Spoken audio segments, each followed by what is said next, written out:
I feel like you're talking to a ghost or like, Like I'm channeling. yeah, like she told me to do. I'm being called to record. It is said.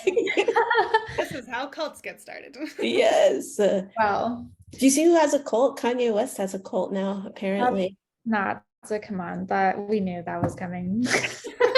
That people are paying, I mean, it's a school. That people are Sure. paying $15,000 a year to indoctrinate their children into his school slash cult. It's wild what people will do with their money. I mean, $15,000 a year sounds low, actually, for that kind of thing. True. And so it's a school for children? Yes. Oh, that seems like a bad idea. Yes. Yeah. Yes. I saw just a small clip where they're all the children are like in some dark warehouse. Everybody's wearing black and they're singing Good Morning Donda, which I guess was his mom's name. And they're like chanting it or something. It is wild. Yeah. Sounds... Hey, you're back. You only missed brief talk about cults. That's Yeah. it. Kanye has a cult, apparently. But Liz, so we didn't hear almost any of your response to my idea. Oh, good. So I agree. That sounds wonderful. My only concern was the idea of convincing other production teams that efficiency shouldn't be the primary target, because that's immediately what a line producer or a producer is going to emphasize.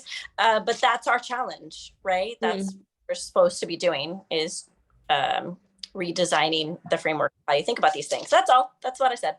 Well, and I think, I mean, obviously, we'd have to get the buy-in from each of those teams. So not that every film necessarily that would happen, but it would be an interesting experiment, particularly if, as we begin finding actual answers to how you deal with these things, it will become a more and more compelling, hopefully, case to teams.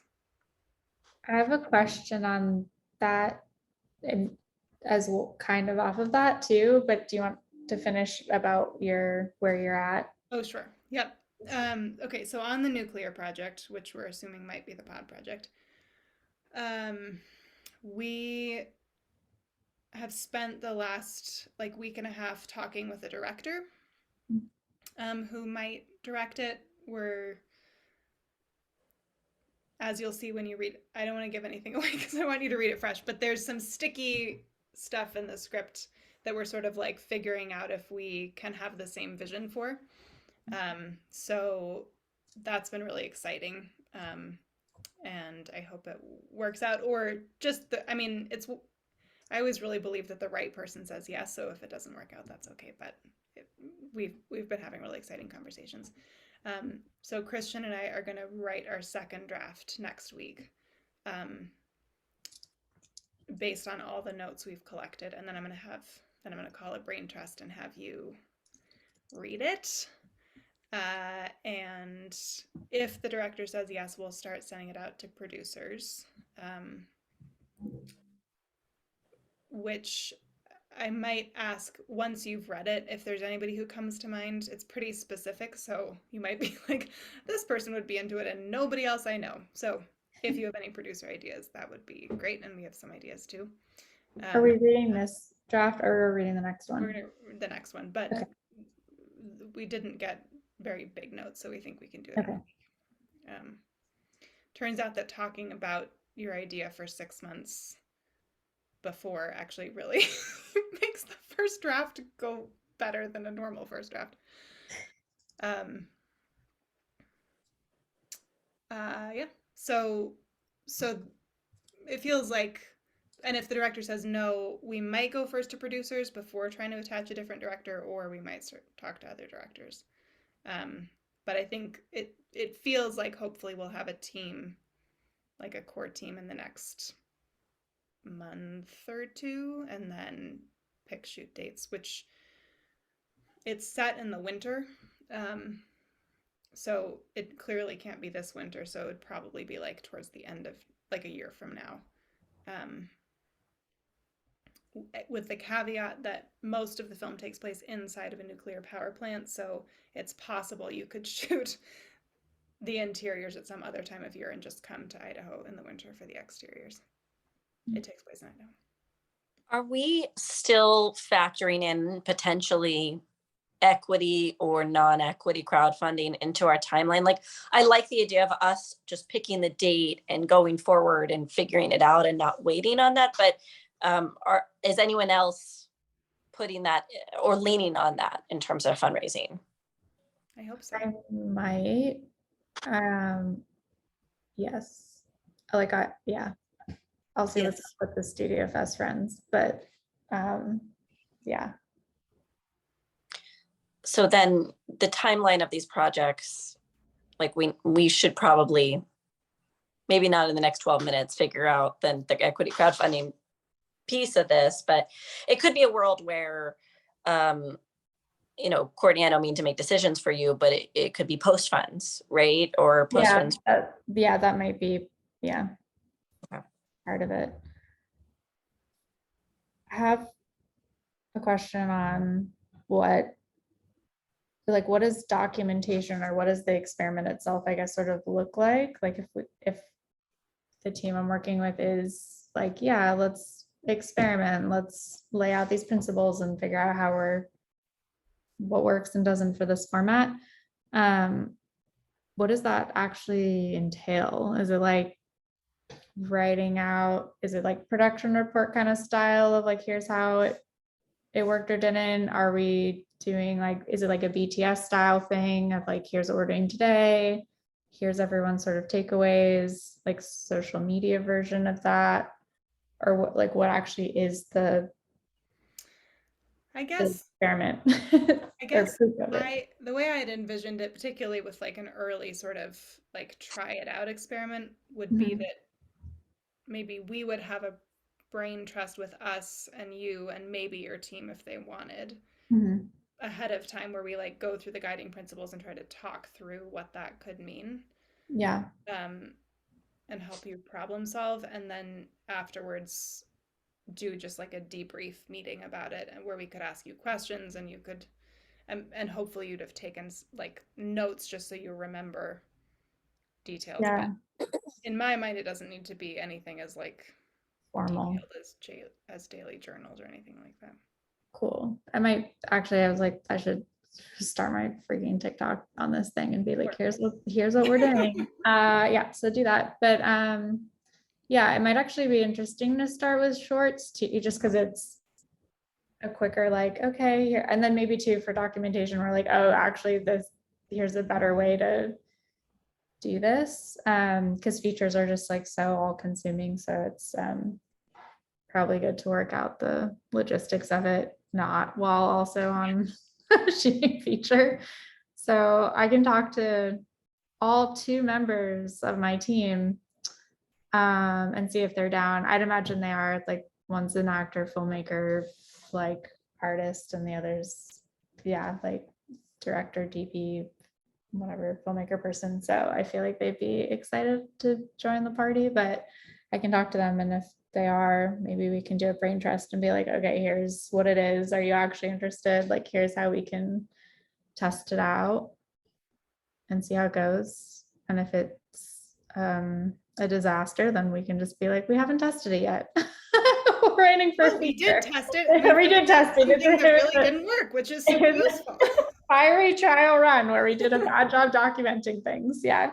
I mean, not that the experiment itself, but just testing out like how to talk about it, I guess. Cause that's like the thing, right? Just like, if you want to make it replicable, you have to be able to explain what you did or say like, here it is, without having to like get on a call with like the next generation of people every month. Cool. Oh, sorry, go on, Alicia. I was gonna say, may I suggest a database? I think that you like databases or something? only a little bit. But I think it would be really beneficial to have a place to drop what are the concrete ideas people want to try out. So this way, if you're engaging on a project, you can sort of look through and be like, actually, I do want to try this specific thing. And then as you gain knowledge, you can just add like just keep adding notes to whatever it was, so that you just keep like a running document of how it's going. Mm. For instance, like Liz, with your 8-hour days, like that could just be an input. I want to try 8-hour days, and so then we can see how that iterates as we go.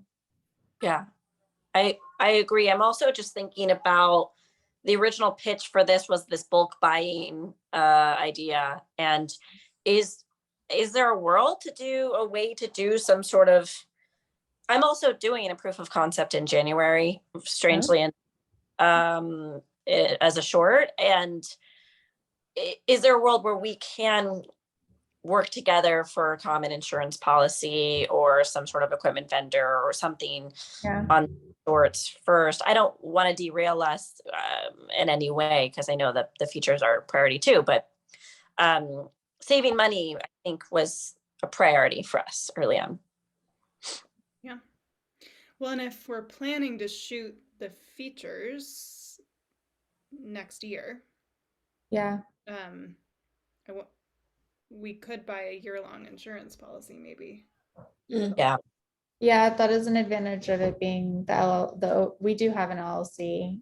So yeah, anything that can kind of be a shared resource. Insurance is a huge one as a yearly policy for sure. All right. Were you saying? But we could. Well, yeah, that we could. Yeah, because we do have a shared company that can be one of the. It doesn't have to be like the main company for each film, but it, in terms of like co-production or whatever is easiest paper wise. But yeah. Cool. Money. Yeah. And we have to figure that internationally, of course, which I don't. Yeah. Oh, right. Yes. Although last year, so for my feature in one day I'll shoot a film here. For the feature in January, we just got an Athos policy that also covered international, but we brought the camera from here, and then we did rent like Genie and stuff there, but it wasn't that much more expensive, honestly, because it was Europe. I think certain countries are probably more expensive, or you need some sort of like additional waiver, but to make it an international policy was like not that much different than getting a feature policy here.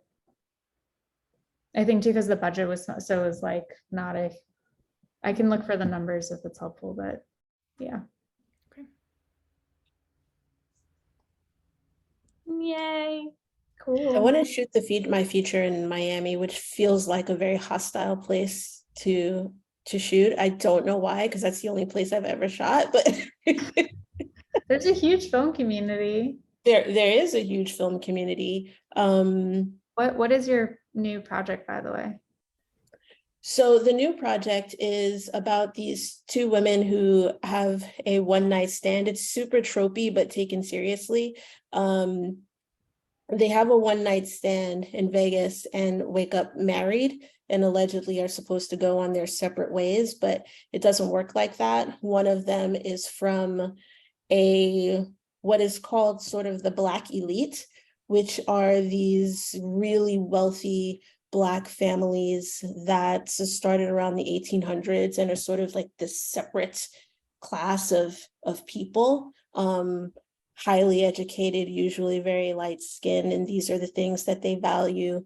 And then the other character is from a Caribbean American family, which is really important to me because I don't actually see myself represented in film. There's a lot of Black stuff, but it's typically Black people from like the South, and everybody's like in church and that typical sort of deal. And that's not my actual experience. So setting it in Miami is really important for that reason, and having a Caribbean American family is really important. So the one from the elite Black family sort of gets kicked out and removed from her trust fund, and they both just kind of have to figure out like what is it they're running from.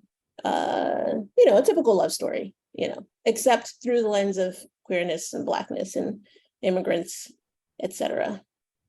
Sounds awesome.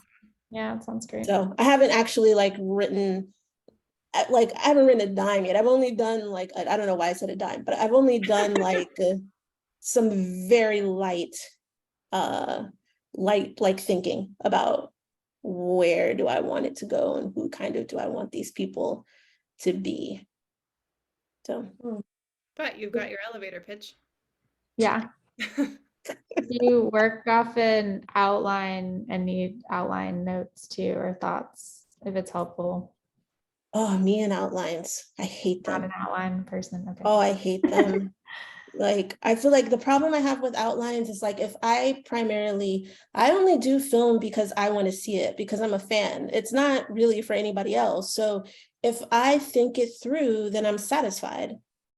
And I don't feel the need to make it because I know what the story is. So I have to keep myself in suspense as well. That's amazing. Which is why outlines don't work for me. I like to have like a general idea of what the major points are, but that like some people are like, I can't do it. I just like that so much. I'm gonna be Already- writing it. I already know what happens. I do have to go right on time, but this has been delightful. Naomi, I'll upload my portion and I'll say part 1 and you open the other. Okay, sounds good. Okay. All Should right. I try to do a brain trust for this experiment thing, or do we want to be like, okay, we're gonna have a 15-minute chat at the top of the call that we already have scheduled? Is everyone like drowning in their new deadline stuff? Or I'm sorry, a brain trust for if I am gonna do this proof of concept like as a pod experiment, do we want to do a brain trust as like a separate brain trust if I bring the 2 people from my team in, or do we want to do like a 15-minute, here's the rundown of what this would be like during our actual call time that's set up, or what's better for everyone? I feel like as long as we have 10 to 15 minutes to do our sort of check-in of our own projects, I feel totally fine using the other 45 minutes for brain trusts. Yeah. Whatever's more helpful to the project too, Yeah. you know. Okay. whatever the story needs, right? Aha! On that, End the everyone have a recording. great day. Bye. Bye. Bye.